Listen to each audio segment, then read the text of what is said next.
Friendships are important for everyone. But autistic teens may find making and keeping friends challenging.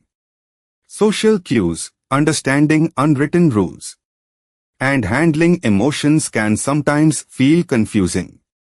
But support can make a big difference. The first step is understanding social signals. Teens can learn to recognize body language, facial expressions, and tone of voice through practice, role play, or social stories. It doesn't have to be perfect, even small understanding helps. Next, focus on shared interests.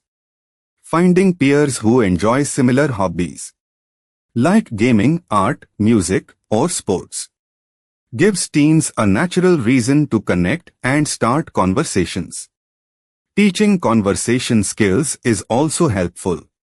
Simple tips like asking questions, taking turns talking, and listening actively make interactions smoother. It's okay to use visual cues or prompts to guide the conversation.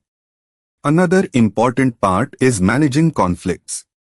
Teens can learn ways to express feelings calmly, apologize when needed, and solve disagreements without feeling overwhelmed.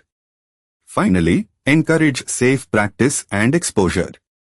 Small group activities, clubs, or structured social events allow teens to build confidence gradually.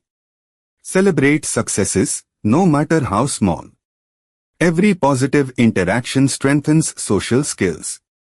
Supporting autistic teens with friendships isn't about forcing them to fit in. It's about helping them connect in ways that feel comfortable, meaningful, and confident.